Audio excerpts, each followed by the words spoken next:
Hello, everyone. Welcome to the weekly show of What is School For?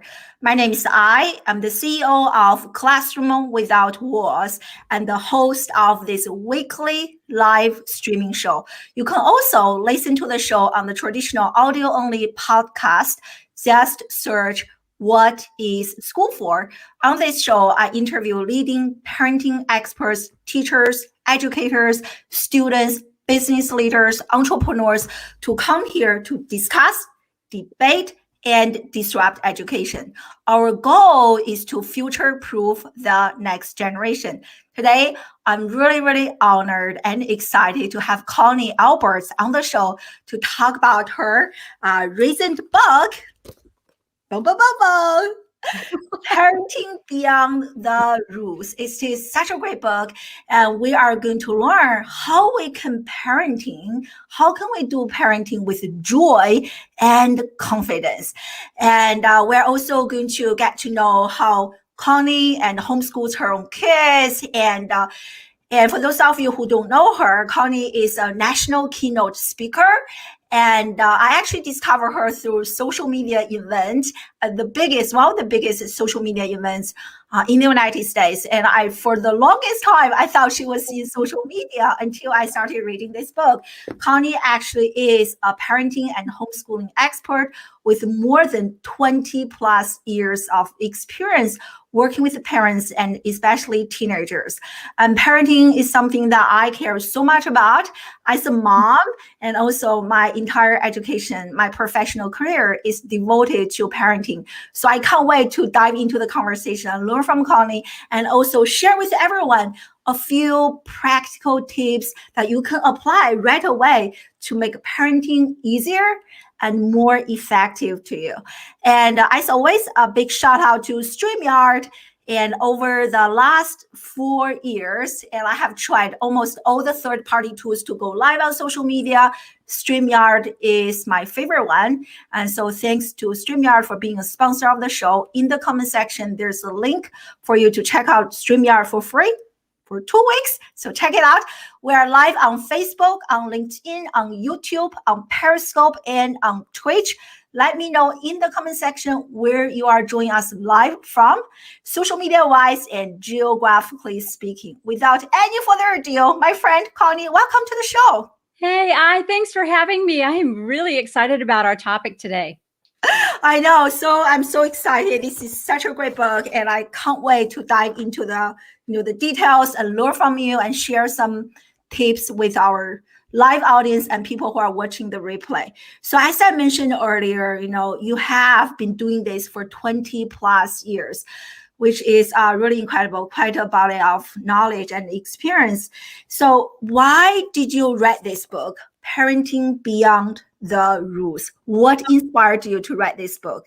That's one of my favorite questions. What inspired me to write this book is over the course of working with teenagers and hosting, hordes of kids at our house, as I was raising my own kids, I kept hearing reoccurring themes. Mm-hmm. And one of the things that just stood out to me is the fact that as parents, like we create the rules, the limits, the boundaries. I mean, we establish those for our family. What does our family stand for? What are our values? And we make those. But what happens is sometimes we forget we can adjust them as our children are growing. And all too often, I saw family after family falling apart. Relationships were getting broken at the hand of unbending rules. And that's what led me to write Parenting Beyond the Rules. I love it. And the title is actually very interesting because I think for anyone who becomes a parent, we're always looking at that manual, that instruction, that rule book. So what do you mean when you say parenting beyond the rules? Are you suggesting that we just forget about the rules, just do free range parenting? Yeah, no, because we have to have those. Life, society has boundaries and limits to it and rules in order for our society to function, for us to live as citizens in a community. There are certain protocols that we have to adhere to and follow. So no, I'm not suggesting that there aren't any rules. For instance, we have young children. We Mhm. we say, okay, you can't like play on the stairs. Is Mhm. that because we're being mean? No, it's because we don't want them to slip and fall and hurt themselves because they Mhm. roll down the stairs. There are areas like safety, driving, online, friendships, activities that we don't want our children to get involved with. Therefore, we establish what can and what is and isn't allowed. Uh, Mhm. but there's a lot of other areas like when do we have dinner? Do you put the napkin on your lap or not? Who cleans Mhm. up the kitchen? Do you make your bed or do you do your own laundry or does mom do it or do you have somebody that's hired that comes in and does it? There's millions of other little things that goes into parenting that uh, we can adjust. You know, we started off with a curfew. Maybe the curfew is no sleepovers until you get to 7th grade. That's Or right. maybe it's you can have sleepovers, but if you stay up all night and the next morning you can't get up on a Saturday morning to go to soccer practice, then guess what? No sleepovers for you because you can't handle the extra freedom and privileges that we're giving you. So I really wanted to encourage parents as their child grows and changes, we as parents need to adjust our parenting style, Mhm. need to become more engaged in listening and understanding, and then working together to find a compromise. Maybe they want to stay out till 10, and you're like, nope, 9 o'clock. Well, you want nine, they want 10. Let's come and talk about this. We engage our kids as they get older in the decision making process Mhm. so they learn to not just view rules, limits, and boundaries. They don't just rule those as arbitrary, set in stone. Mom and dad are so mean and so strict. They Mhm. realize those are built in for their safety and for our family to function. And they're built in to help our family not fall into utter chaos. Totally, totally. I like you dropped so many great points, which reminds me of I just finished reading another book talking about the collapse of American parenting. And so one point they made is that, parents are becoming more and more permissive, which in your book, and you also mentioned there are different styles of parenting, and which is really powerful. I wish I knew this before I became a mom. So I know, wow, there are actually different ways that you can do parenting. So in your book, you give us such an excellent explanation of different parenting styles. So can you briefly mention what are the different parenting styles and explain that to us? Sure. Well, you have the authoritative, the authoritarian. This is my house. These are my rules. This is what we do. And you live in my house. You follow my rules. You obey what I tell you to do. You have the Mhm. permissive who is, hey, there are no rules. See ya. Mhm. We are going to have dinner. If you want to show up, show up. It's more allowing the child to kind of dictate what they Mhm. want to do. Then you have the helicopter and the hovering parent. Mhm. Those actually came in as social media was growing. They were Mhm. birthed out of a need to protect our children or protect our children from online predators, bullies, so forth. And so the helicopter and the hovering just kind of stays around, just making sure everything is okay. Mhm. They'll put some parental controls on, say, the devices. The helicopter obviously is just kind of hovering, but they're ready at any moment to dive in and rescue that child who might find themselves in trouble. And I'm Mhm. not saying there's not a need sometimes for us to dive in really quick and rescue our kids from some situations they don't realize they might be getting into. And then the lawnmower parent. The lawnmower parent, we see quite a bit. Actually, there was a big news story about parents buying their kids' way into college. Mhm. That's an example of a lawnmower parent. The child doesn't have to work for it necessarily. Mhm. The parents just kind of pave the path for them. They'll mow the lawn so that the kids don't have to get their shoes dirty. They don't have to experience the rough and tumble necessarily and work through things that are important for adult skills in the marketplace and in life. Mhm. So that's basically the primary parenting styles that you'll find the Lawnmower Parent. As you were a professor, associate professor in school, you probably had a few parents call you and say, "Hey, I want to talk to you about my son. He didn't do really good on that exam you gave, and I just want to ask you, little Johnny's a wonderful boy. He's got so much on his plate. Would you?" That's the Lawnmower Parent, where Yeah, like sorry to interrupt you for a second, but oh my God, you are right. I wish I noticed this is only a recent phenomenon because I have been teaching for 15 plus years. I didn't see that type of parenting earlier in my early teaching journey, but definitely recently, not only call me, they will actually show up with their kids in my office, and their kid will be like, silence, don't say a word, and the parents will be asking all sorts of questions, this and that, what courses, what career. I was shocked when I first saw that. Do you see that as a recent thing or has been going on for a while? Okay, I know that you have all these people watching on all these different platforms, but I have to confess, I did it. I didn't even know what I was doing, but as a homeschool parent, I knew my kids. I knew their ability, their achievement levels. And when my son was, okay, you're going to laugh. I mean, all of you just know, if you've ever done anything like this, just feel in good company. My son was in college, had an academic scholarship plus a national merit commended student. And we had some struggles, and he didn't know how to deal with the guidance counselor. So he asked me to come.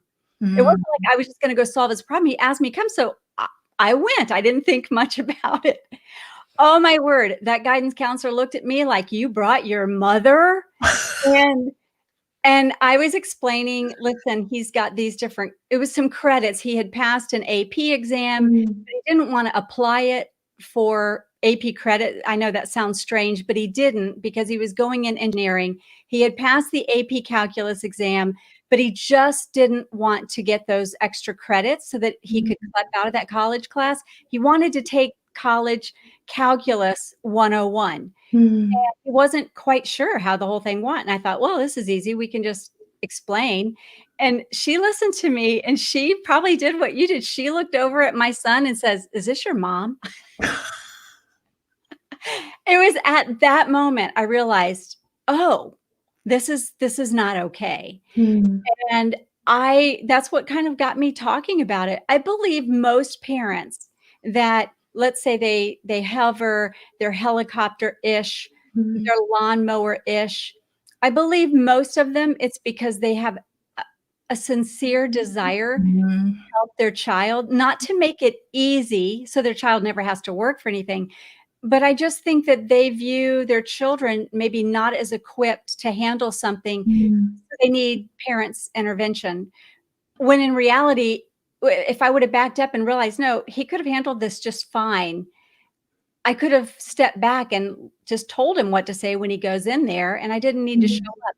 That's why we want to be super careful. We handicap our kids when we go before them using our adult minds and reasoning skills and negotiation skills. We actually hurt and hinder them from figuring it out. Yeah, I love this. I love this. And here's Line's comment. Joining us live in Australia. In his experience has been going on for quite a few years.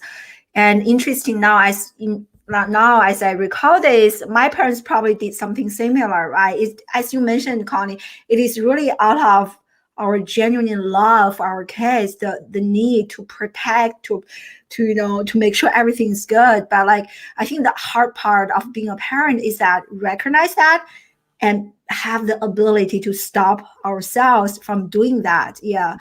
Do you have any tips for that? You have 5 kids, and as we all know the saying, every kid is different. So talking about different parenting styles, so did you apply different parenting style to each kid, or they are kind of all very similar given that they come from the same family, same background, same parents?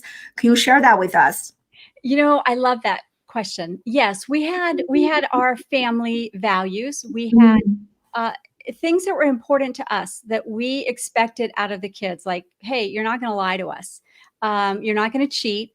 You're not going to steal. You're not going to hurt your siblings. I mean, so there were basics that I don't care what your personality is Mm, or what your gifts, strengths, and talents are.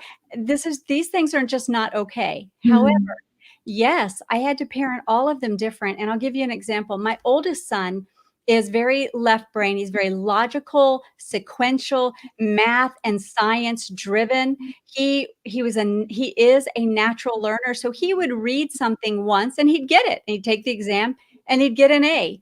Well, my second child is an artist. I mean, she's a mm, creative through and through. And for her, she had to taste it, feel it, experience it, write about it, draw about it. mm, And it would take her all day to grasp, like to fully immerse herself in something before she, quote, got it. So what I learned early on is how I taught him, how I spoke to him had to be different than how I yeah, spoke to her. And here's an example. Everyone has a filter through which they hear. So I may be talking to you, and your experience says, I may say to you, did you do the dishes? You might hear me say, I'm accusing you of not doing the dishes because I'm questioning you. Well, you may have, like my daughter, if I said, did you do the dishes? To her, it would be a nice reminder. Oh yeah, I forgot because I was off drawing or watching birds or, something, mm, painting something. So when you have multiple children, I really strongly recommend, or when you have any children, one child, two children, that mm, you spend time studying what they do, that they just lose all track of time. mm, Where is it that you can just find them and you're having to say, hey, come on, we got dinner's cold, come on, stop doing that. Take note mm, of what your children do and how your children are wired. And then think about this. What you say, you want it to land in a tender place of your child's heart. And mm, that happens when you know it's going to go through a grid system and it's going to get all twisted into their own little way, and then it's going to land. So mm. you can frame how you speak and how you say things, and even how you plant ideas differently based on the kids. So does it take time? It does, but the rewards are phenomenal. It's such a worthwhile investment. Wow, it is so powerful to hear this. I really wonder, everyone can share in the comments that how many parents actually take the time to observe our own kids. And I think I'm also guilty of interrupting my children, like when they lost track of time and space, for example, drawing and building that piece of Lego. So are you saying like when the dinner is ready, we should just like let them keep doing what they're doing? Once they finish, we can warm up, reheat the dinner, and let them eat. Is that kind of what you recommend us doing, or? No, you know why? Because you're still trying to develop a family. And as our kids, and I talk about this in the book, we wanted our children to want to do life with us, not Mm, turn the tassel at 18 and say, see ya, mom and dad. Thanks for the upbringing. Thanks for the car, but I'm mm, I believe, as we see, I did a podcast on generational living. We're seeing mm, that more and more. I want to plant the idea in parents' minds of let's get this mindset of doing life together as opposed to segmented. So if a child shows up to dinner when they feel like it, well, that breaks that family dinner time where mm, rich conversations can be discussed, current events, things that are happening in a child's life. So no, I don't recommend that. But what I do suggest is if you have a child that gets very focused in a particular project or thought, or maybe they're reading a book, give them a time frame. Say, hey, sweetie, I'm starting dinner. It's going to be ready in 30 minutes. Just like when you are announcing that we're getting ready to go live on the live mm, stream today, you let everybody know ahead of time, hey, mm, wrap up that project you're working on and make sure you head on over because we're going to be doing a live stream and you don't want to miss it. mm, Same idea with our children. 30 minutes, sweetie. We're going to be having dinner, or 15 minutes. Give them an advanced time and not be abrupt. One, it'll keep you less angry because they're not listening to you. And you feel like, hey, you don't appreciate the fact that I made you dinner. And two, it'll help them not be resentful. You have now interrupted them when they were right at the best part of the book. Yeah. Oh, that's so powerful. That's so powerful. I love this comment from Pooja, which is a young lady based in India. Thank you for joining us live. And she said that thanks for sharing this. And I feel like the differences that you share with us, most people don't even know, right? Like I'm really fascinated by gender differences and age, like parenting, different styles. It really makes a profound difference to not get our own filters involved when we are interpreting our own children's behaviors, but actually look at it from a much more objective stance. So I love how you mentioned that too.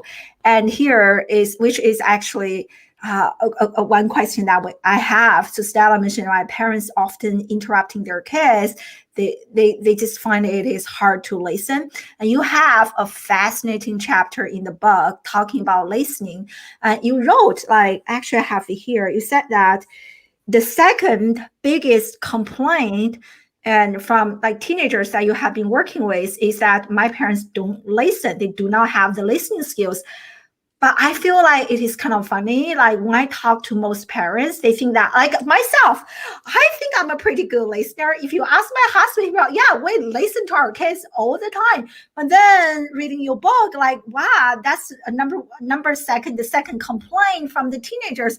There is a big gap, right? So what is going on there? And how can we close this listening gap?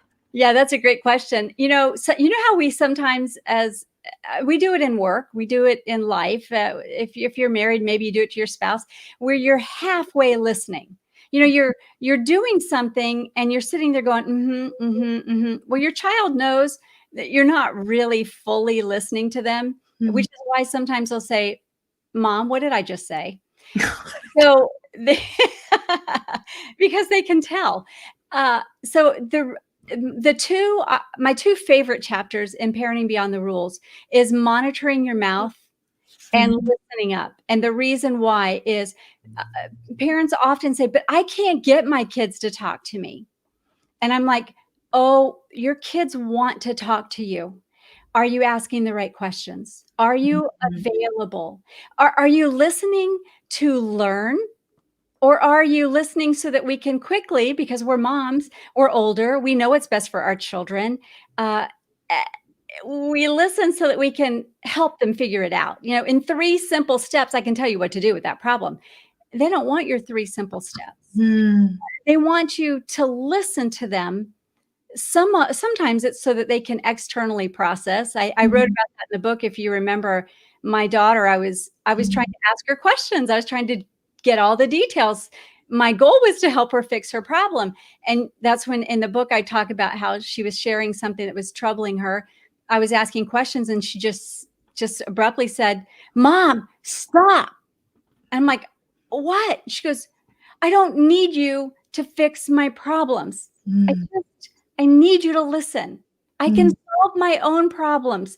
You've taught me how to solve problems. I just need to hear myself solve it." I'm like, that was so powerful for me to realize we can't talk at our children. We have to talk to them. We have to engage in conversation. We have to ask the right questions at the right time when it's fitting, when their defenses aren't up. We have to allow them to share hard things without us grounding them, taking away the keys, restricting them, telling they can't, taking their devices away, telling they could never, use social media again until they move out of the house. I mean, we have to be careful that our listening is intentional and our kids can know when we are listening intentionally or when we're just passively listening. And one of the best ways we can do that, especially if you're a working mom, and now that COVID has hit the world, parents they're pulled in a bazillion different directions. They have deadlines, they have bosses, they have other commitments, maybe they have other children, maybe they're trying to figure out this virtual learning thing, whatever it is. Kids will understand if you pause what you're doing when they say, "Mom, can we talk?"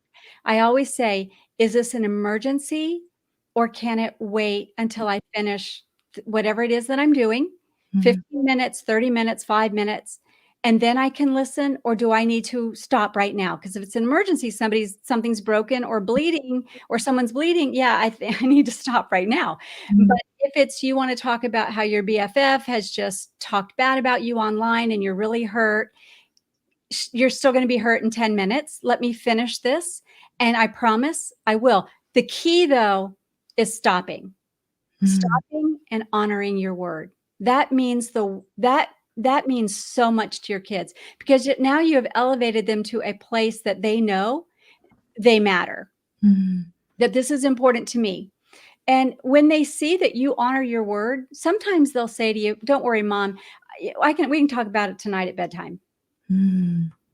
Wow, it's so powerful. It reminds me the other day, my son just told me, he was telling me something. He was really excited. I was working on an email or something. And then he said, "Oh, you're not listening. Never mind." He walked away. Then I feel really, really bad. So I love how you mentioned, stop, really honor that moment and at least have a brief conversation. He says urgent. If urgent, I'm going to drop everything. And then at least the kid felt like that he or she is like listened to, right? So I love it. And I love this coming from Stella, right? Sometimes they just want to listen for like feeling that I'm heard, right? I'm heard. Someone is listening to me. That's a great feeling.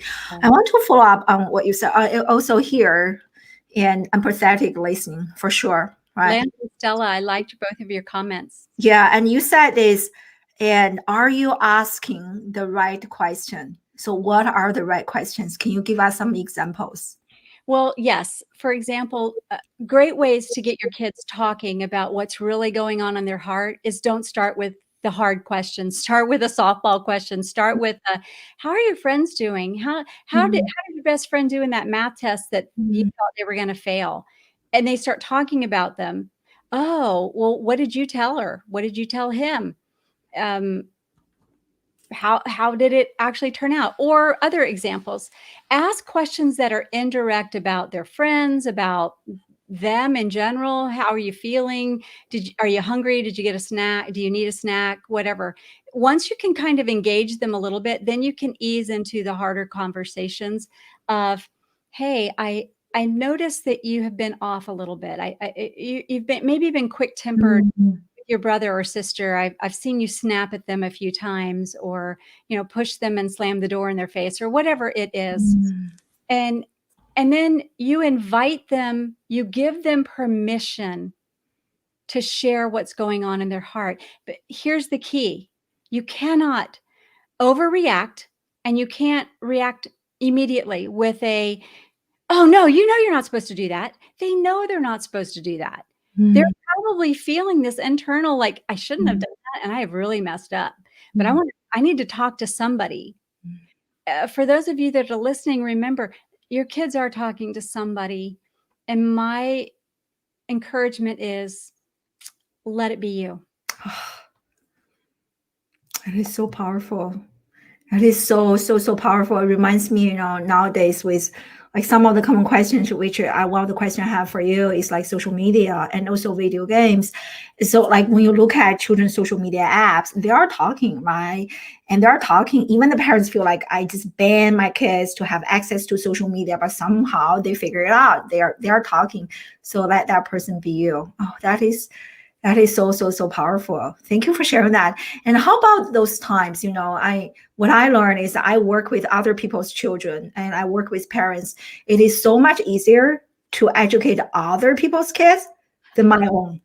It is very, 10 times harder to educate parenting my own kids. So there are definitely times that, I wanted to listen. I want to really connect, right? Like connect with my kid first and then ask the hard questions. But like, how do we as parents manage our own emotions when things go wrong so that we don't say things, which I'm guilty of saying sometimes to our kids that, "Oh my God, why did I even say that?" But you are under that, emotional, I call this amygdala hijacking moment. Like when you are under that moment, like what do you do? Do you ever have moments that you just lost it? And how do you pause? How do you stop? And give us some like tips that we can apply. I was doing an interview once, and this woman, when we finished, she said, "So, are all your kids perfect? Did you just were you like the perfect mom?" And I just burst out into laughter because I can't tell you how many times I went to bed exhausted, and I would cry myself to sleep, get mascara all over my pillowcase because of what I said that, man, I wished I hadn't have said, or what I didn't say that really needed to be said, but I didn't have time to go there. Mm. So yes, it happens. If that happens, if you don't say something you should have said, you can always have the opportunity to pick a time and have that conversation. If you've said something you really regret saying, 3 simple words, "I'm so sorry. I'm Oh. so sorry. I didn't mom didn't mean, dad didn't mean to speak to you like that or to say that. I didn't think first before it came out of my mouth, and that's not your fault. That's mine, and I want you to know that I will be more intentional to be slower to speak." When you get in the heat of the moment and those conflicts arise, and kids just do dumb stuff sometimes. I mean, they don't think because they're children. And even your teenagers, they don't think because their brain's not fully Mm. developed. So we have to manage our own expectations. What are we expecting? And are our expectations aligned with their maturity level, with their ability to think, process, act? Mm. Sometimes, like your risk taker children, no, they have a thought and they act. They'll think about it later, usually after something's broken or they've fallen off the bike or whatever it is. And then they'll like, uh-oh, maybe I shouldn't have done that. So we have to give ourselves some grace. We have to press pause. If you're in the middle of a heated conversation with your children, maybe your child has a bad attitude, maybe they're mad at you, maybe they're mad at their best friend, but they wouldn't dare tell their best friend because see their best friend might then take to social media and Mm. start bullying them or not being their friend anymore, but they feel safe with you because you're not going to unfriend them. You're Mm. not going to talk bad about them to other people. So maybe they say things to you that hurt your feelings. Sometimes maybe they even point out your faults, your weaknesses, and it can be painful. So press pause. Specifically, just stop, just press pause Mm. and say, "Hey, listen, we need to calm down a little bit. Do you want to start this conversation again? Mm. Do you wanna go sit down on the couch? Not at the kitchen table where we're gonna have a meeting and everybody is, like, tense. You wanna sit down on the couch? Do you wanna go for a Mm. walk?" Um, and then ask them about it or say, "You know what? You're really angry right now, and what we talk about is it's not gonna come out the way you mean it to, which will then just lead to a bunch of regrets, maybe hurt feelings, maybe a wounded spirit. So why don't we just take a break? You go to your room for about 20, 30 minutes. I'm gonna go to my room because I'm Mm. actually kinda mad at you too, and we're gonna just think about this, and then let's come back. And when we come back, start the conversation in a way that lets them know, "Hey, I'm for you. I am your greatest cheerleader. Mm. I want you to either learn or I want to help you, or I want our relationship to not be hurt or harmed because of this encounter." And Mm. that is possible. And part of parenting beyond the rules is so that you can enjoy a rich relationship with your kids when you don't have to, when they don't have to come around. Mm. I often say, I wanted my kids when they had moved out of the house to call me on Thanksgiving and say, well, now, it's text, but to text or call and say, "Hey, mom, what time's Thanksgiving dinner?" That's probably one of my favorite times because we're all together and there's no expectation other than just being together. Other people's might be Christmas, but just call and say, "Hey, mom, when are we having dinner?" Mm. Instead of this, um, "Hi, sweetie, I just was checking. You are coming home for Thanksgiving, right? We're having dinner at 5. You've already gotten work off, right?" Mm. I don't want that conversation. I Mm. don't want to be a check mark on their to-do list. I Mm. don't want them to go back to their friends and say, "I gotta go home, otherwise my mom's gonna be mad at me." No, I wanted them to, "Hey, I wouldn't miss that. If I miss it, I wanted my kids to kind of experience that fear of missing out. They're going to miss out on a lot of fun conversations and just laughter and being together. Mhm. Yeah. Oh my God. You give us so many great tips. I love this. Like, I think that's why, being a good parent is also an inside out approach. We have to be a good person first, right? In order to have that emotional intelligence.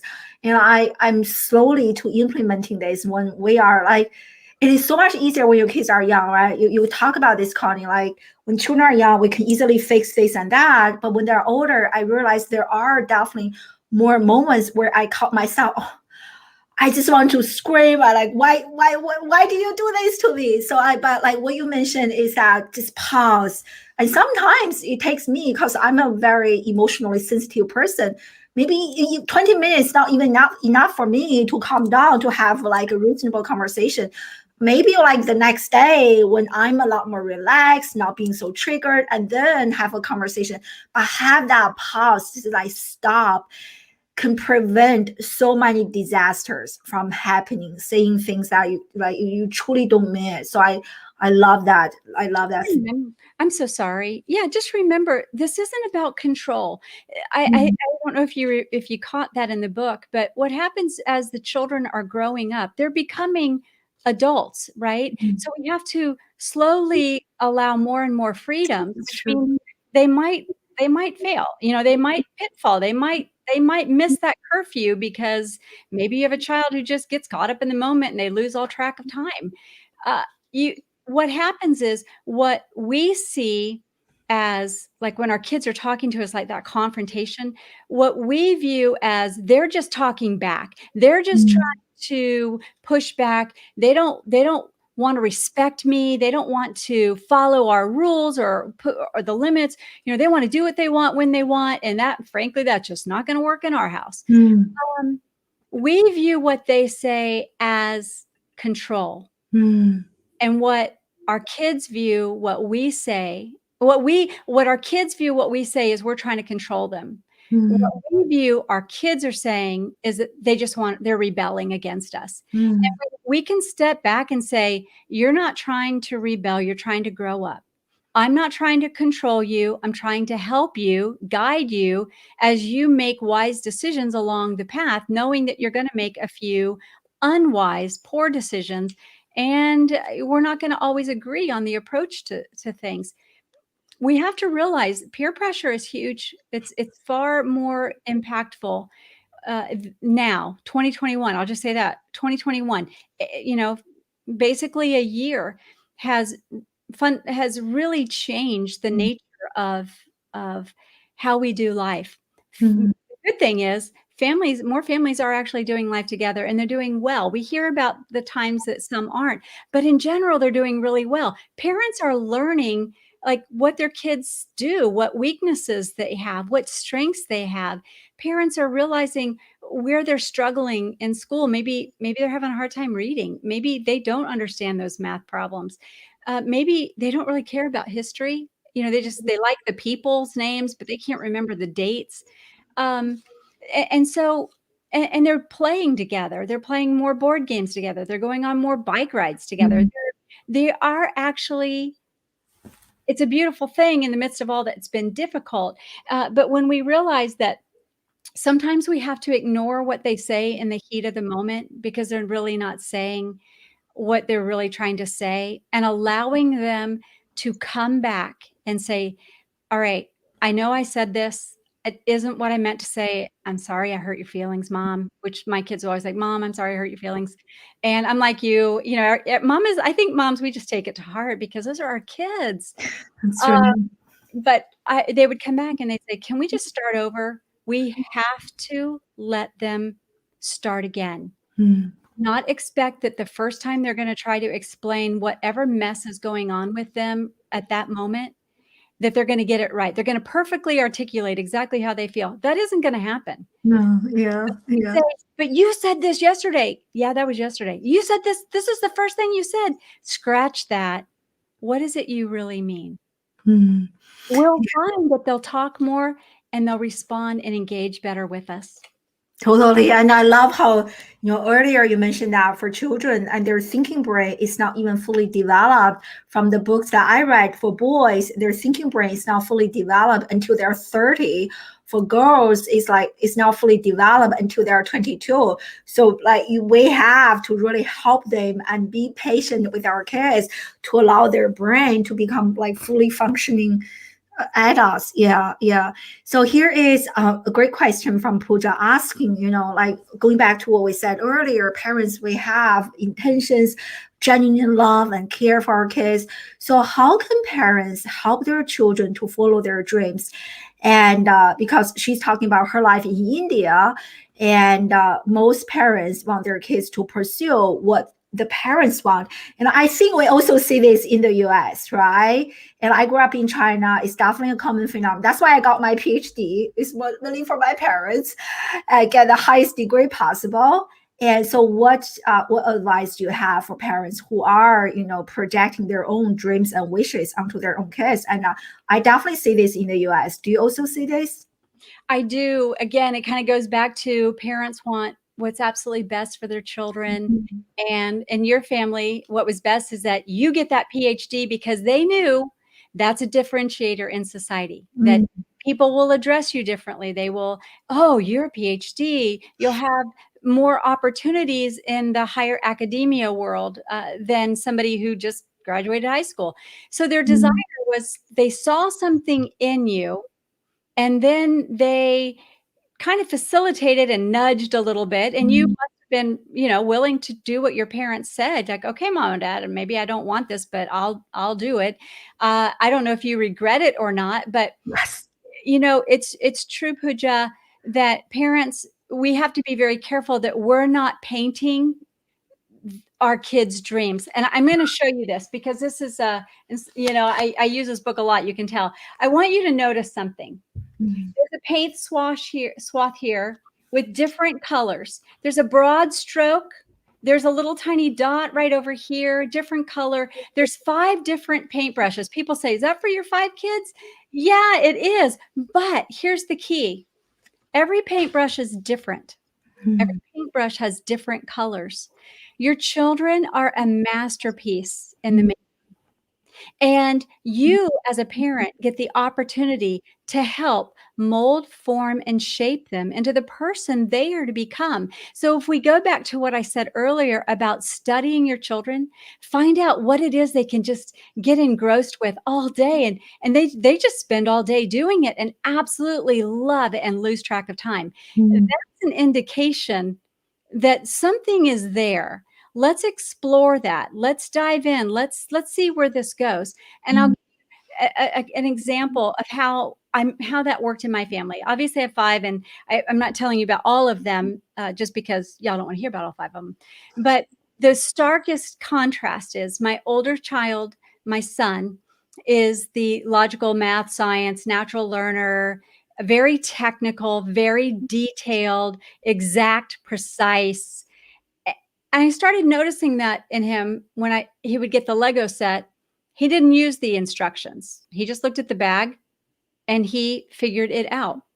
Now, my daughter, she wasn't really into Legos. Her favorite thing is if I got her a new box of color pencils. And Mm. when she was younger, she ran in the kitchen. And she's like, "Mom, look, come to my room right now." I'm like, "Okay," did not knowing what I would find. And she was like, "Look," and she pointed to her bedroom wall, and she goes, "Look at my masterpiece Mm. with crayons." And I'm like, "Wow." Now, coloring wasn't okay to do on our walls.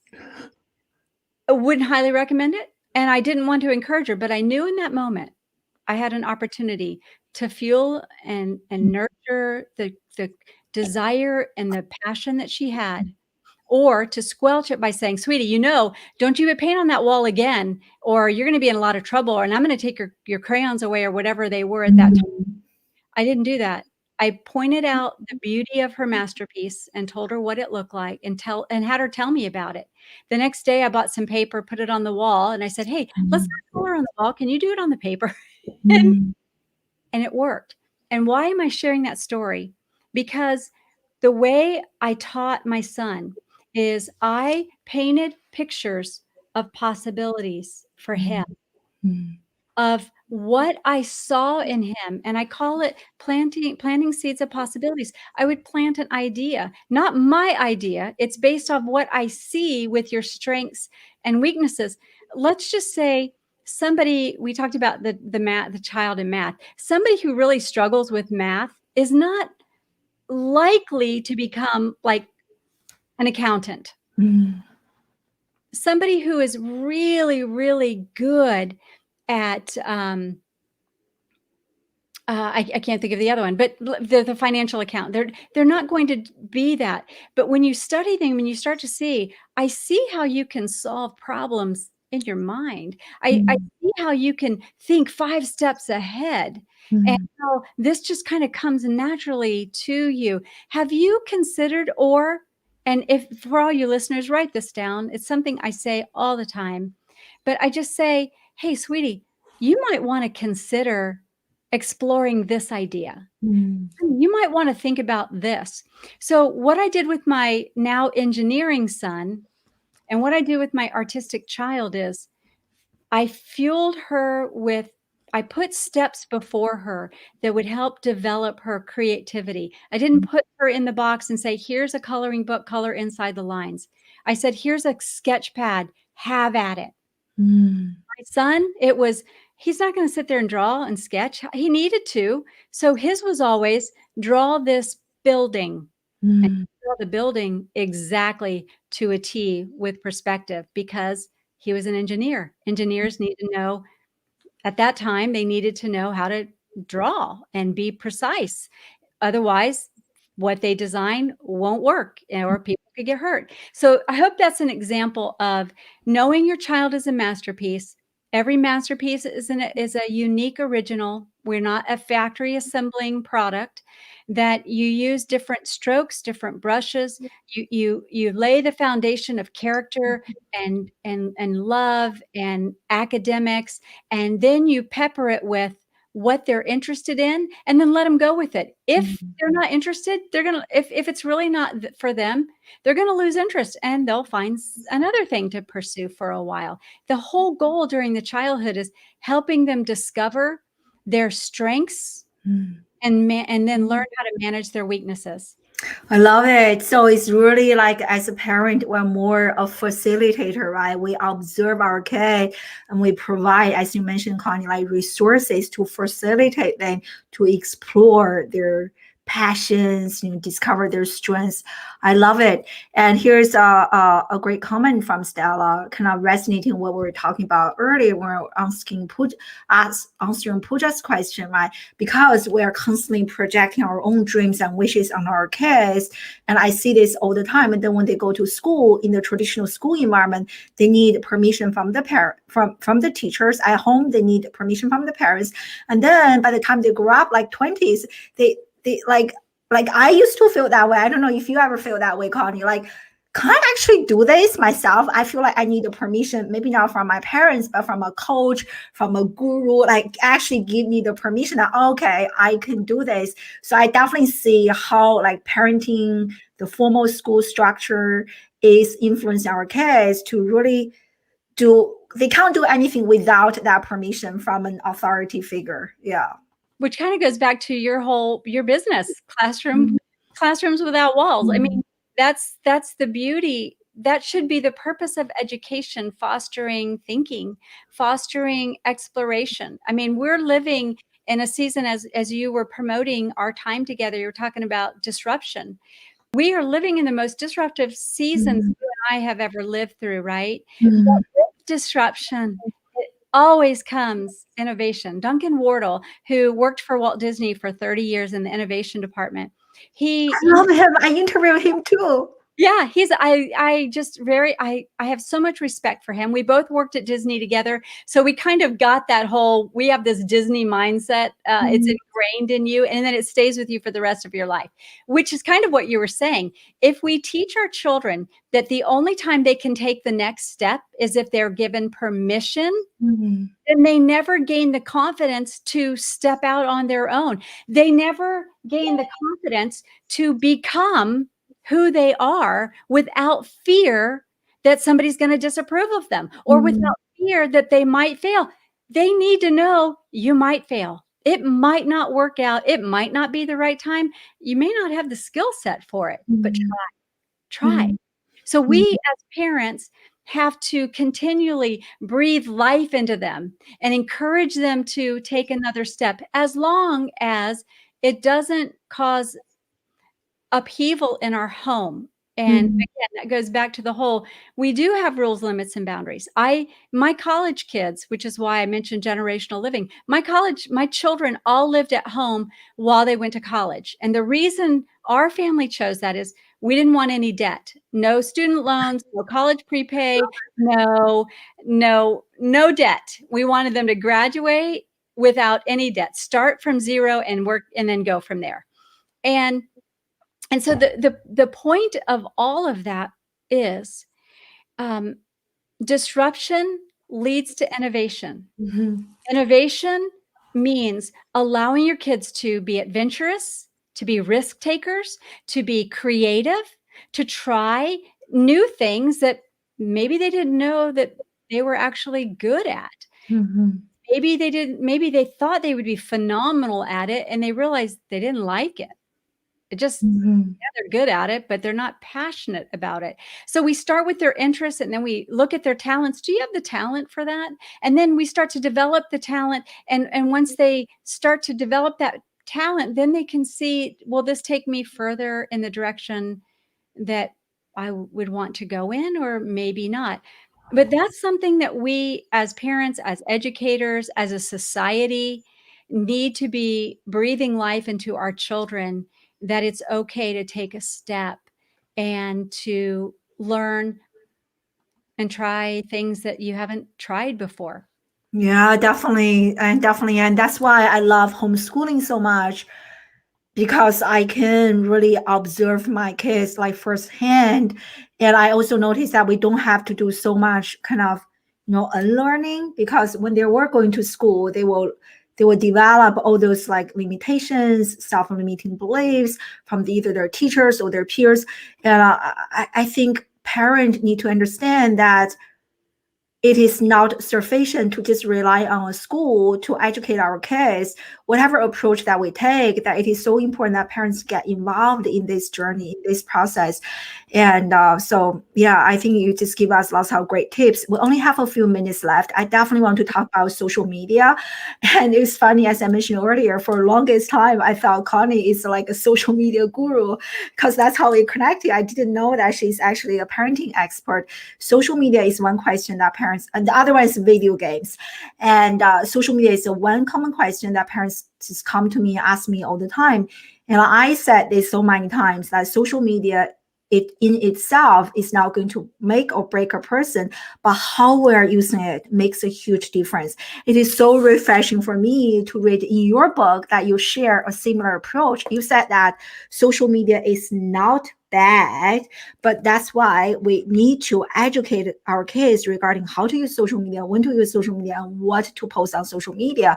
So can you like elaborate on your perspective on social media, because that is such a common question, and many parents, as you mentioned earlier, like, you cannot do this, otherwise I'm going to confiscate all of your social media devices. I don't recommend that. It's going to hurt the relationship between the kid and the parents. So share with us, and maybe share some stories with us, how you helped your own children or other teenagers that you work with to have a more constructive and balanced relationship with social media. Yes. Well, like I said in the book, technology is not inherently evil. Technology helps us survive, right? It helps us do what we're doing. We're reaching, all of your listeners, probably thousands and thousands of people. So technology isn't bad. It is a device. It's a tool. It's a resource. However, what we don't want to do is keep it, and there's a balance. So I have to say it in two different ways. Some of your children can't handle, they're not mature enough to make wise decisions, and maybe not click around in places they shouldn't be, because they get themselves in real trouble. And I, having older kids, I've watched a lot of kids get in a lot of trouble. most of it is just because it starts with a few clicks, and they don't know either when to stop, when to turn it off, or how to say no. On the other hand, you have other children that they see it as a way to talk to their friends, and they're very, social and extroverted, and they just want to keep up with everybody. The way I approached it is teach your children how to create a positive social footprint. As you and I know, employers, college admissions departments, what is the first thing they do when a student is either applying for college or they're applying for a job? They go check out their social media. Is this a kid who will make our business look good, because they are an extension of our business? Do they post, violence? Do they post things that are not appropriate? What do they post? Or are they creating communities? Are they encouraging others? Are they causing others to aspire to something else? Are they putting their voice behind like a like a nonprofit that they're very supportive of? For instance, we can use and teach our kids how to use social media for commerce, like you and I. And, I am a social media guru. It's where I've spent many years working, is helping people and brands understand how to leverage social media. And I was doing it in two fields, one with my kids and one with businesses. So the two kind of converged together, which is how we met. I'm sorry I didn't get to see that question, but you have to consider the child, considers the child's maturity, consider the child's motive. If your child is very insecure and they're running to social media for affirmation, and everything is they need to be constantly told how good they are, how pretty they are, how wonderful, then you've got that child's struggling with identity, and you'll want to address that. Doesn't mean you strip them from it, but you want to help them work on that core need of needing to belong and needing to find a sense of identity. The next part is, if your child wants to get an online business, well, if you are good in technology, help them do that. If they're not, help them find a cause, like maybe it's the Humane Society or the Red Cross. I know we have people all over the world, but a cause that they deeply care about, maybe it's human trafficking, whatever it is, and then show them they have a voice. Kids want to know they have a voice and that their voice matters. And you and I, as parents, get to help our children learn how to use that voice, how to use that platform for good. And that will benefit them their whole life. Amen. Oh my God, music to my ears. I so agree. I mean, just like even this week, I did a few workshops for high school students in the US.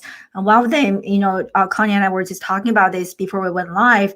So the entire school, they are very anti-social media. They're so afraid, so much uneducated fear when it comes to social media. But when I was giving the workshop to the students, I asked them, hey, how many of you are on TikTok? Everybody. How many of you are on Instagram? Everybody. How many of you are on YouTube? Everybody. So rather a better approach is to really educate them, have that healthy relationship, be a creator. I love the example you give us. Find something that you are really passionate about and use your voice to make a difference.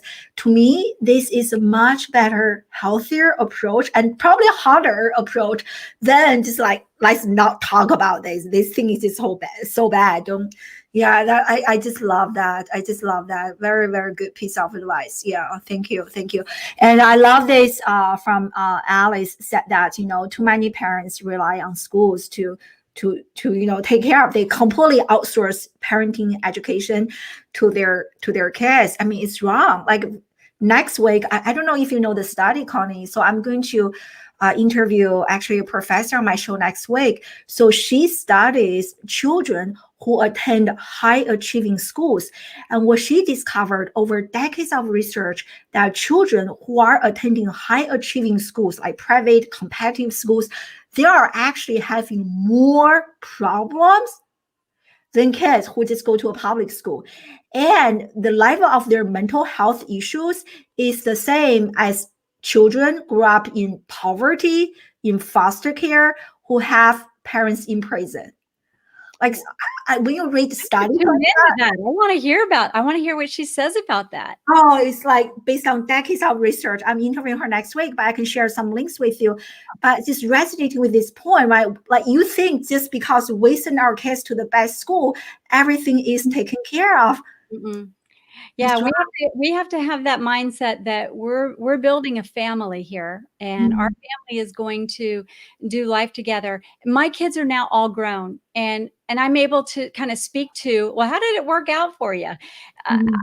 I can tell you one thing my kids have said often, and they're all adults, actually they're all even graduated college, and so they're all out there doing their thing. And Jealous of you. I will tell you, they know when the chips are down, when one of them has lost a job, like that happened in COVID, when somebody has been hurt or in a wreck, or they're just down, life has dealt them some emotional blows. They are all rallying to each other, support each other. Or I'll be chatting with one of my kids, and they'll say, oh yeah, I had dinner the other night with, so-and-so and so-and-so. And I'm like, I'm not coordinating this. I'm not saying to these kids, hey, check in on your brothers and sisters. They're doing it amongst themselves because they learned these are the people we're going to do life with. And in order to have what we want, we have to nurture and protect the relationships. And like your last person posted, we can't outsource that. We can't outsource that and have the relationships we long for well beyond 18 years. That's only 18 Christmases. I want way more than 18 Christmases. I want way more than, 18 summer breaks. I want a vacation with them, which we do. We're getting ready to go on a big family vacation. Everybody, and they're paying their own way this coming May. So it's not been easy, but it is doable. And those kids that you mentioned that you spoke to that raised their hands, I just wonder how many of them, their parents knew they had accounts. And I wonder how many of those kids haven't ventured into some of those anonymous apps that are so luring to young minds that can get sucked into that, especially if they're struggling with identity or self-confidence and things like that. So yeah, I just wanted to really validate that point. We don't want to send them out at 18 years old, ill-equipped to step into a very complex world. Exactly. It's better to develop the skills, or develop their skills to handle those situations than like, wow, I know nothing about it because I grew up in a bubble and now I have to learn this when I'm like 20 years old. That's way too late. Rather start earlier, have some mistakes, build the resilience muscle and cultivate the skills to handle this. Yeah. But anyway, what a great conversation. I didn't even realize we have been talking for an hour already. So share with us, Connie, where can people get a copy of your amazing book, and where can people learn more about you? Well, you can listen to my podcast at Equipped to Be, and that is played on all the different podcasts. And Parenting Beyond the Rules is found at all major retailers. You can get it at Amazon or Barnes & Noble, Walmart, Target. You can also find me at conniealbers.com. You can check me out on social media, conniealbers.author, and on Instagram, pretty much all of them. You can find me over there. I love connecting with people, and I love having my feet in the social media marketing world, and I love having my feet in the parenting homeschool world. They all do kind of go together in an ironic kind of way. Yeah, definitely. I mean, I have learned so much from you, and definitely check out the podcast. Here is the name again. And you interview some really amazing people on your podcast and get a copy of the book. So parenting is I used to feel like because I can give birth, I know how to be a mom. I was like, that is absolutely wrong, right? It is such a learned skill. It's an art and a science at the same time. So keep learning. Yeah. And thank you so much, Connie, for an incredible conversation. And thank you so much, everyone. I know I missed quite a few questions, so I will definitely go back to revisit some of the questions. And thank you for joining us live from all over the globe. And next Friday, we're going to talk about kids attending high achieving schools and what are the damage that those children are experiencing. So definitely check that out next Friday or Saturday for some of you, same time, same location, and check out Connie, her podcast, and follow her on social media. Thank you so much, everyone. Have an amazing weekend. Bye. Bye.